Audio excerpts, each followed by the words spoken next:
Hello friends, मेरा नाम पंकज जैन है और मेरे चैनल का नाम बड़ी इन्फोटेक। मैं आपको बताने जा रहा हूँ MS एक्सेस का पहला ट्यूटोरियल यानी कि पहला वीडियो। देखिए MS एक्सेस होता क्या है।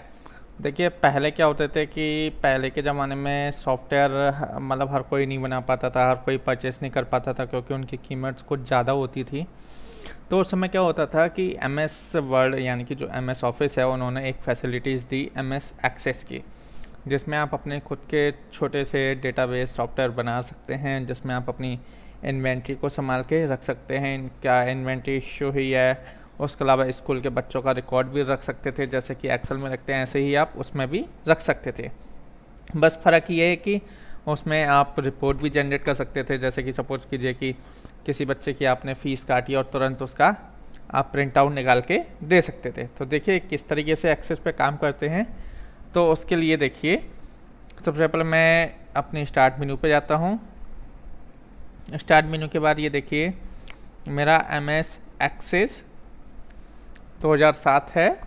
ये जैसे ही मैंने एक्सेस ओपन किया तो ये देखिए कि मेरा जो प्लेटफॉर्म खुल गया, जो मैंने आपको बताया था कि हम लोग अपने खुद के छोटे से डेटाबेस सॉफ्टवेयर बना सकते थे। देखिए कि किस तरीके से एक्सेस एसेट्स का है, किस तरीके से कॉन्टैक्ट रख सकते थे किसी के, किस तरीके से मार्केटिंग के प्रोजेक्ट बना सकते थे, किस तरीके से अपने इवेंट्स की रिपोर्ट रख सकते थे, किस तरीके से अपने छोटे छोटे प्रोजेक्ट बना सकते थे। सेल्स पाइपलाइन, कितना सेल्स हुआ, ये सारी फैकल्टीज़ का डेटाबेस और इसके बाद स्टूडेंट का डेटाबेस, ये सारी चीज़ें हम लोग बना सकते थे। तो देखिए इस पर किस तरीके से काम करते हैं। सबसे पहले हम जाते हैं ब्लैंक डेटाबेस पे। जैसे हम ब्लैंक डेटाबेस पे जाएंगे तो ये हमसे पूछेगा नाम। तो जो भी आपको सॉफ्टवेयर बनाना है तो आप उसका नाम लिख देंगे। देखिए किस तरीके से मैंने लिख दिया यहाँ स्टूडेंट्स और मैंने इसको कर दिया क्रिएट। जैसे मैंने क्रिएट किया तो आपके सामने देखिए कि टेबल लिखकर आ गई। क्या आ गई आपके सामने? टेबल। तो देखिए अब MS एक्सेस का जो काम होता है वो 4 चीज़ों पे होता है। सबसे पहले टेबल्स पे होता है, दूसरा क्वेरी पे होता है, तीसरा फॉर्म पर होता है, चौथा रिपोर्ट्स पे होता है। तो देखिए किस तरीके से हम लोग अपनी रिपोर्ट्स बनाएंगे, किस तरीके से टेबल बनाएंगे, किस तरीके से फॉर्म डिज़ाइन करेंगे, किस तरीके से रिपोर्ट्स निकालेंगे। तो देखिए सबसे पहले ये जो ऊपर की तरफ दिखाई दे रहा है आईडी ये डिफ़ॉल्ट होती है, जो आपका 1 2 3 ऑटोमेटिकली आप डेटा नया फीड करते जाएंगे, ऑटोमेटिकली वो 1 2 3 अपने आप काउंट होता जाएगा। उसके बाद आता है ऐड न्यू फील्ड। यहाँ जितनी भी आप फील्डों को ऐड करोगे वो होंगी आपकी एंटिटी, यानी कि जैसे सपोज कीजिए कि स्टूडेंट का आप नाम कर रहे हो तो उसकी हेडिंग क्या हो गई? आपकी एंटिटी यानी कि स्टूडेंट नेम। तो देखिए किस तरीके से मैंने यहाँ लिखा स्टूडेंट, दो बार क्लिक किया, स्टूडेंट नेम, फिर उसके बाद नेक्स्ट पे गए, यहाँ मैंने लिख दिया फादर नेम, फिर मैंने नेक्स्ट लिख दिया उसका मोबाइल नंबर, फिर मैंने लिखा नेक्स्ट टाइम मार के, अभी ये वर्क कर रहा है स्लो, उसको ओके किया और इसको मैंने टैब मारा है, इसमें कोई भी स्पेशल कैरेक्टर नहीं देंगे। उसके बाद ईमेल एड्रेस, ईमेल एड्रेस के बाद RESS इसको करेक्ट कर सकते हैं। उसके बाद नई फील्ड में डेट ऑफ बर्थ, उसके बाद उसका एड्रेस। तो हमें स्टूडेंट में ये फील्ड हमें चाहिए। तो ये हमारी हो गई एंटिटी। जल्दी से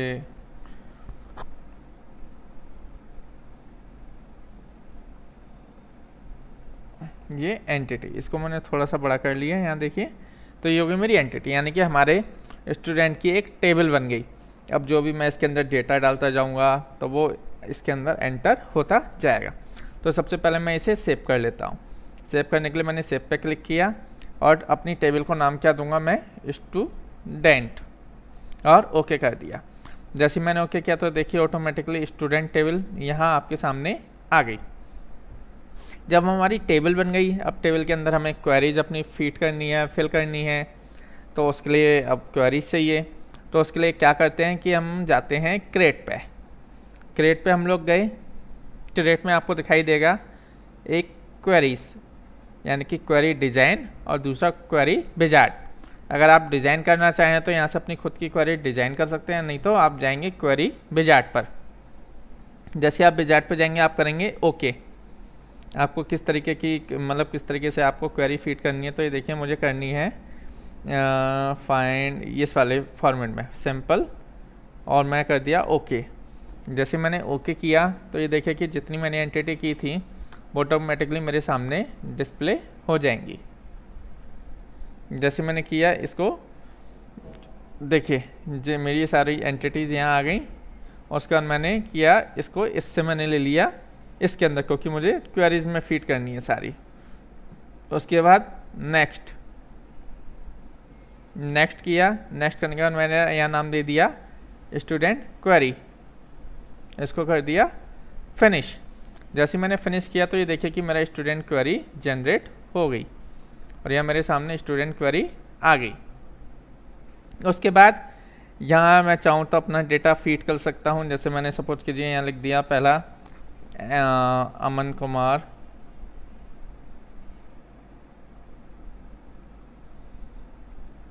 कुमार, उनके फादर का नाम लिख दिया विजय कुमार।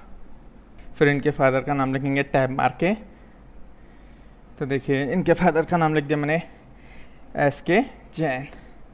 मोबाइल नंबर डाल दिया फॉर एग्जांपल कोई सा भी 1 2 3 4 10। उसके बाद ईमेल आईडी डाल दी xyz@gmail.com।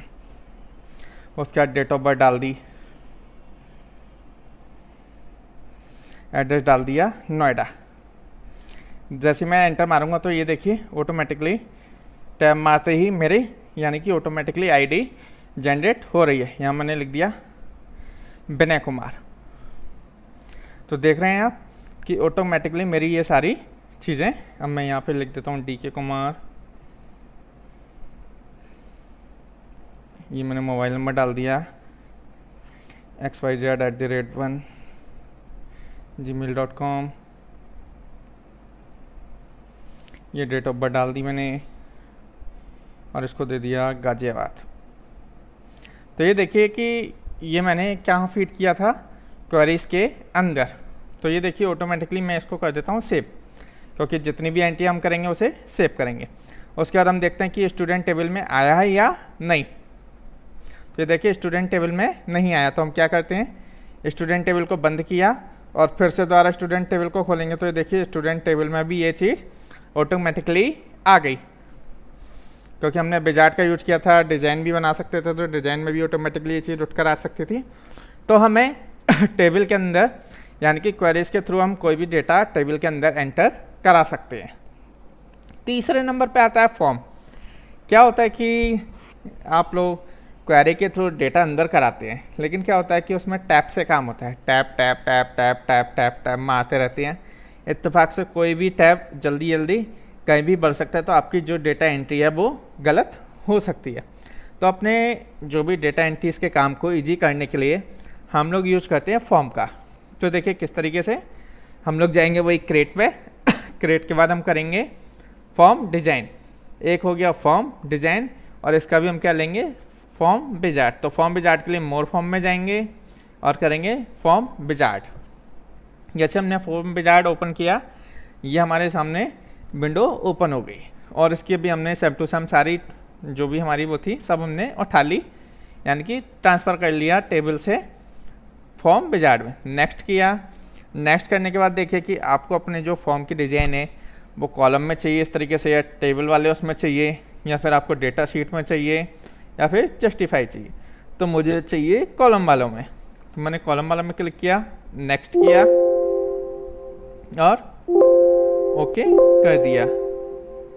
जैसे मैंने ओके किया फिर मैंने नेक्स्ट किया।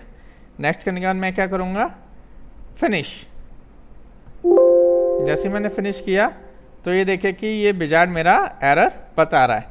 तो इसके लिए कहाँ गलती हुई है, मैं इसको बंद कर देता हूँ सबसे पहले फॉर्म को, और उसके बाद मैं दोबारा से विजार्ड लूँगा। तो देखिए फिर से मैं विजार्ड में जाता हूँ और मैं यहाँ करूँगा मोर फॉर्म विजार्ड के बाद फिर से सारी चीज़ें मैं यहाँ ले लूँगा टेबल स्टूडेंट से। नेक्स्ट ये मेरी ऐप ये एरर बता रही है, यानी कि इसका मतलब मेरे एक्सेल में थोड़ी सी प्रॉब्लम है।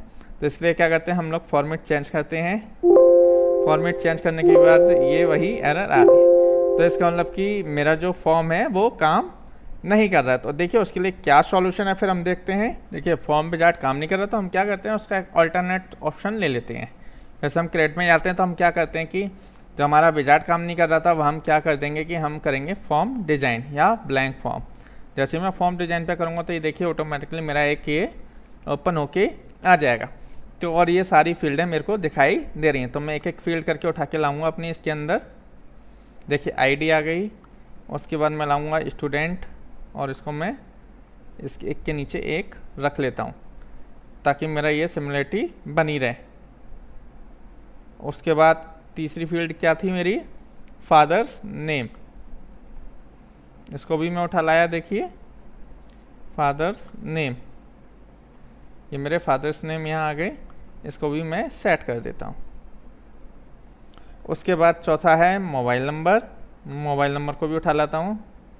ये मेरा मोबाइल नंबर भी आ गया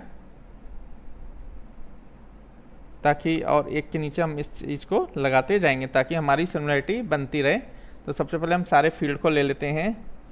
ये ईमेल आ गए, इसके बाद ये डेट ऑफ बर्थ आ गई और उसके बाद क्या आ गई, ये एड्रेस।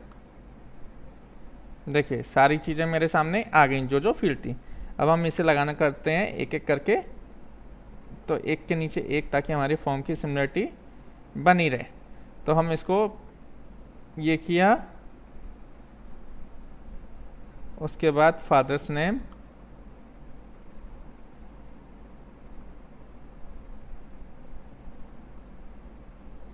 यहाँ से मोबाइल को लिया,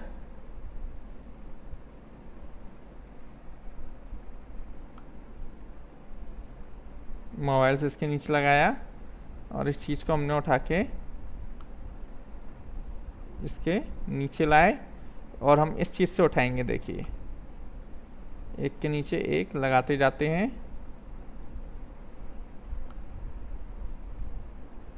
देखिए एक के नीचे एक आता जा रहा है। ऐसे हम ईमेल को उठा लेंगे,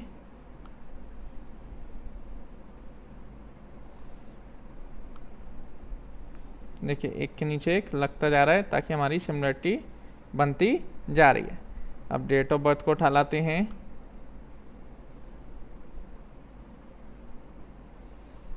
उसके बाद डेट ऑफ बर्थ को भी यहाँ लगा देते हैं।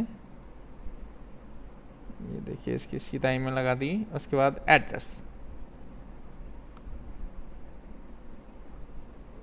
ये एड्रेस लगा दिया और ये वाले एड्रेस को भी हम यहाँ ले आते हैं। तो अब आप देख रहे होंगे कि हमारी सारी चीज़ें सिमिलरिटी से लग चुकी हैं। यानी कि ये देखिए पूरा, और इसको भी मैं थोड़ा सा यहाँ ले लेता हूँ तो ये हमारी एक सिमिलरिटी। तो देखिए इसके बाद ये मेरा हो गया फॉर्म डिज़ाइन क्लियर। अब इस फॉर्म को मैं यहाँ से अपने अकॉर्डिंग सेट कर सकता हूँ कि किस में बार चार, किस में कलर, ये सारी चीज़ें हम यहाँ से सेट कर सकते हैं। और उसके बाद मैं इसको क्या कर देता हूँ, सेव। मैंने ये सेव कर दिया स्टूडेंट के नाम से। जैसे मैंने स्टूडेंट के नाम से किया और उसको मैंने कर दिया बंद। देखिए जैसे ही बंद किया, मैं दोबारा से फॉर्म खोलता हूँ तो ये मेरा फॉर्म था आपके सामने और पहली वैल्यू आपको दिख रही है। मैं टैप टैप करता जाऊँगा, दूसरी वैल्यू आपके सामने आ गई। तो अब मैं तीसरी वैल्यू टाइप करूँगा, मनोज कुमार, उसके बाद दयानंद, इनकी, उसके बाद मोबाइल नंबर कोई भी डाल देते हैं। उसके बाद xyz4@gmail.com ये कर दिया। डेट ऑफ बर्थ डाल दिया मैंने 21/5/4 और 1999। एड्रेस डाल दिया मैंने इसका फरीदाबाद और टैब मार दिया। यानी कि अब मेरे सामने क्या हो गई, 3 एंट्री होगी, 2 पहले थी और तीसरी मैंने फॉर्म के थ्रू फिल की है। तब मैंने इसको बंद कर दिया और बंद नहीं करते क्वेरी में देखते हैं कि तीसरी आई नहीं आई। देखिए ऑटोमेटिकली तीसरी क्वेरी में आ गई। मैंने क्वेरी से फिल किए थे तो टेबल में भी आई। अब मैं इस फॉर्म से फिल कर रहा हूँ तो टेबल में भी, ये देखिए टेबल में नहीं आई तीसरी। तो क्यों नहीं आई, अब इसको मैं बंद करता हूँ और फिर दोबारा से खोलेंगे टेबल को तो देखिए ऑटोमेटिकली ये टेबल में 3 आ गई। तो इस तरीके से आप अपना डेटाबेस को टाइप कर सकते हैं और अपना कोई भी इन्वेंट्री का सामान कुछ भी हो आप इसके थ्रू कर सकते हैं। तो देखिए आज मैंने आपको एक्सेस में बताया किस तरीके से सबसे पहले हम अपनी एंटिटीज को करते हैं टेबल्स के अंदर, यानी कि सबसे पहले हम एक ब्लैंक डेटाबेस बनाएंगे, उसके बाद टेबल बनाएंगे। टेबल्स के अंदर हम सबसे पहले एंटिटी को डालेंगे, फिर उसके अंदर हम लोग क्वेरीज के थ्रू अपनी सारी वैल्यूज को डालेंगे जो भी हमारे पास डेटाबेस है। अगर डेटाबेस हम और इजी करना चाहते हैं तो फिर उसके लिए हम लोग टेबल बनाते हैं। टेबल के थ्रू भी हम अपना डेटाबेस को अपनी टेबल्स के अंदर इंसर्ट कर सकते हैं फॉर्म के थ्रू भी। तो देखिए आज मैंने आपको जो पहला पार्ट पढ़ाया उसमें मैंने आपको 3 चीज के लिए कराई, जिसमें था आपका टेबल, क्वेरी, फॉर्म और MS एक्सेस क्या होता है। तो अब जो मेरा दूसरा वीडियो आएगा बाकी की चीज मैं उसमें बताऊंगा, जैसे कि आप रिपोर्ट किस तरीके से जनरेट कर सकते हैं, किस तरीके से मैक्रो का यूज होगा, किस तरीके से रिलेशनशिप एंटिटी बनेगी, किस तरीके से हम बाहर का डेटा को इंपोर्ट कर सकते हैं। तो ये सारी चीजें मैं आपको अपने नेक्स्ट वीडियो यानी कि इसका MS एक्सेस का पार्ट 2 में आपको बताऊंगा।